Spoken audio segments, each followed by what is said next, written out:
یا ایھا الذین آمنوا، اے ایمان والو، اللہ کا پیغام مومنوں کے نام۔ الحمدللہ رب العالمین والصلاة والسلام علی سید المرسلین، اما بعد فاعوذ باللہ من الشیطان الرجیم، بسم اللہ الرحمن الرحیم۔ الصلاة والسلام علیک یا رسول اللہ وعلی آلک واصحابک یا حبیب اللہ، الصلاة والسلام علیک یا نبی اللہ وعلی آلک واصحابک یا نور اللہ۔ میٹھے میٹھے اسلامی بھائیوں اور مدنی چینل کے ناظرین، سلسلہ ہے اللہ کا پیغام مومنوں کے نام، اور اس میں ہم قرآن پاک کی ان آیتوں کو شامل کرتے ہیں جس میں رب عز و جل نے اے ایمان والو کہہ کر ہم سب سے براہ راست خطاب کیا ہے۔ آج کون سی آیت ہے؟ آج قرآن پاک کی سورہ بقرہ کی آیت نمبر 264 کی پہلے تلاوت قرآن سنیں گے، پھر اس کا ترجمہ اور پھر تفسیر صراط الجنان سے بڑے پیارے مدنی پھول۔ تلاوت قرآن مجید۔ یا ایھا الذین آمنوا لا تبطلوا صدقاتکم بالمن والأذى كالذي ينفق ماله رئاء الناس ولا يؤمن بالله واليوم الآخر فمثله كمثل صفوان عليه تراب فأصابه وابل فتركه صلدا لا يقدرون على شيء مما كسبوا والله لا يهدي القوم الكافرين۔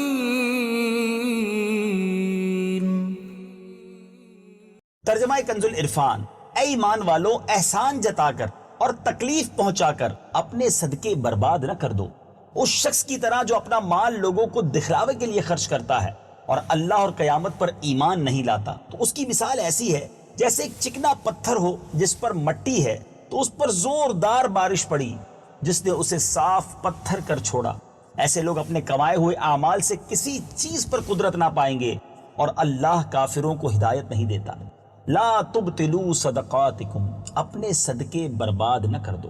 تفسیر صراط الجنان میں ہے، ارشاد فرمایا گیا کہ اے ایمان والو، جس پر خرچ کرو اس پر احسان جتلا کر اور اسے تکلیف پہنچا کر اپنے صدقے کا ثواب برباد نہ کر دو، کیونکہ جس طرح منافق آدمی لوگوں کو دکھانے کے لیے اور اپنی واہ واہ کروانے کے لیے مال خرچ کرتا ہے لیکن اس کا ثواب برباد ہو جاتا ہے، اسی طرح فقیر پر احسان جتلانے والے اور اسے تکلیف دینے والے کا ثواب بھی ضائع ہو جاتا ہے۔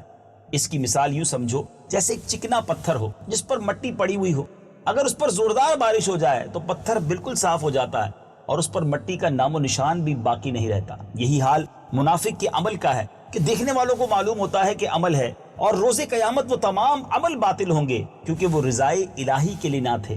یا یوں کہہ لیں کہ منافق کا دل گویا پتھر کی چٹان ہے، اس کی عبادات خصوصاً صدقات اور ریا کی خیراتیں گویا وہ گرد و غبار ہیں جو چٹان پر پڑ گئیں، جن میں بیج کی کاش نہیں ہو سکتی۔ رب تعالیٰ کا ان سب کو رد فرما دینا گویا وہ پانی ہے جو سب مٹی بہا کر لے گیا اور پتھر کو ویسا ہی کر گیا۔ اس سے معلوم ہوتا ہے کہ اگر صدقہ ظاہر کرنے سے فقیر کی بدنامی ہو تو صدقہ چھپا کر دینا چاہیے کہ کسی کو خبر نہ ہو۔ لہٰذا اگر کسی سفید پوش یا معزز آدمی یا عالم یا شیخ کو کچھ دیا جائے تو چھپا کر دینا چاہیے۔ بعض بزرگ فرماتے ہیں کہ اگر کسی کو علم دین سکھایا ہو تو اس کی جزا کی بھی بندے سے امید نہ رکھے اور نہ اسے تانے دے، کیونکہ یہ علمی صدقہ ہے۔ آیت لا تبطلوا صدقاتکم بالمن والاذی، اس سے حاصل ہونے والے نکات۔ نمبر 1، ریاکاری سے اعمال کا ثواب باطل ہو جاتا ہے۔ اس کے بارے میں مزید تفصیل جاننے کے لیے احیاء العلوم جلد 3 میں سے ریاکاری کا بیان ضرور پڑھیں۔ نمبر 2، فقیر پر احسان جتلانا اور اسے ایذا یعنی تکلیف دینا ممنوع ہے اور یہ ثواب کو باطل کر دیتا ہے۔ نمبر 3، کافر کا کوئی عمل بارگاہ الہی میں مقبول نہیں۔ نمبر 4، جہاں ریاکاری یا اس طرح کی کسی دوسری آفت کا اندیشہ ہو وہاں چھپا کر مال خرچ کیا جائے۔ نمبر 5، اعلانیہ اور پوشیدہ دونوں طرح صدقہ دینے کی اجازت ہے، جیسا کہ سورہ بقرہ آیت نمبر 271 اور 274 میں صراحت کے ساتھ اس کا بیان ہے لیکن اپنی قلبی حالت پر نظر رکھ کر عمل کیا جائے۔ افسوس کہ ہمارے ہاں ریاکاری، احسان جتلانا اور ایذا دینا یعنی تکلیف دینا، تینوں بد اعمال کی بھرمار ہے۔ مالدار پیسہ خرچ کرتا ہے تو جب تک اپنے نام کے بینر نہ لگوا لے یا اخبار میں تصویر اور خبر نہ چھپوا لے اسے چین نہیں آتا۔ خاندان میں کوئی کسی کی مدد کرتا ہے تو زندگی بھر اسے دباتا رہتا ہے، جب دل کرتا ہے سب لوگوں کے سامنے اسے رسوا کر دیتا ہے۔ جہاں رشتہ دار جمع ہوں گے وہیں اپنے مدد کرنے کا اعلان کرنا شروع کر دے گا۔ اللہ تعالیٰ ایسوں کو ہدایت عطا فرمائے۔ میٹھے میٹھے اسلامی بھائیوں، تفسیر صراط الجنان کے مدنی پھول تو پورے ہوئے، مگر یہ آیت واقعی جھنجھوڑ دینے کے لیے کافی ہے۔ آج کیسا برا حال ہے، کسی کی مدد بھی کرتے ہیں، احسان جتاتے۔ یاد نہیں میں نے تمہیں قرضہ دیا تھا، میں نے نوکری لگوائی تھی، تمہارا گھر میں نے بنا کے دیا تھا، اپنے بچے کی شادی کے وقت میرے پاس ہی تو آئے تھے۔ ہم کبھی سوچتے ہیں اس کے دل کی کیا کیفیت ہوتی ہوگی، وہ کتنا اندر ہی اندر افسوس کرتا ہوگا کہ کاش میرے پاس رقم ہوتی تو میں اس سے کبھی مدد نہ لیتا۔ اور یہ جب بھی مدد کرنے والا دل توڑتا ہے وہ سوچے صدقہ تو گیا مگر دل آزاری کا عذاب بھی گلے پڑ گیا۔ ایسا کبھی نہ کیجیے، اللہ کی رضا کے لیے مدد کیجیے، اللہ کی رضا کے لیے صدقہ دیجیے۔ بلکہ سچی بات تو یہ ہے، صدقہ کرنے والے، مدد کرنے والے کو تو اللہ کا شکر ادا کرنا چاہیے کہ مولا تیری مہربانی، مجھے دینے والا بنایا، مانگنے والا نہیں بنایا۔ کسی سے بدلہ کیوں چاہیں، ہم اپنے اللہ سے بدلہ لیں گے، اس سے اجر لیں گے۔ بزرگان دین کا کیا پیارا انداز ہوتا۔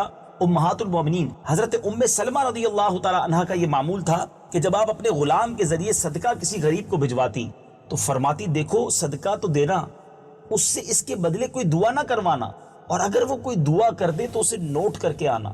مثال کے طور پہ کوئی غریب صدقہ لے کر دعا کرتا، غلام آ کر بتاتے کہ امی حضور آپ کا صدقہ اسے دیا تو اس نے یہ والی دعا کی ہے۔ آپ ہاتھ اٹھاتی، اس غریب، اس فقیر کے لیے بھی وہ دعا کرتی جو اس نے ان کے لیے کی تھی، اور پھر فرماتی دعا کا بدلہ دعا ہو گیا، صدقے کا ثواب اللہ سے لیں گے۔ اللہ اکبر، کیا مینٹلٹی تھی، کیا ذہن تھا۔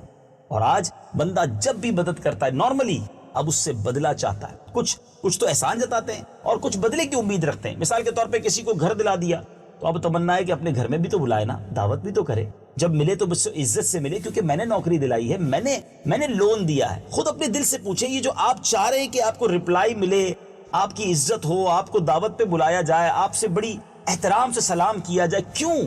اس لیے کہ آپ نے صدقہ دیا، اس لیے کہ آپ نے مدد کی، تو یہ تو بدلہ ہوا نا۔ اللہ کی رضا کے لیے یہ سارے کام کیجیے۔ مزہ اس میں ہے کہ بندہ دائیں ہاتھ سے صدقہ کرے، اس کے بائیں ہاتھ کو پتہ نہ ہو۔ اللہ یہ اخلاص مجھے بھی عطا فرمائے، آپ کو بھی نصیب فرمائے۔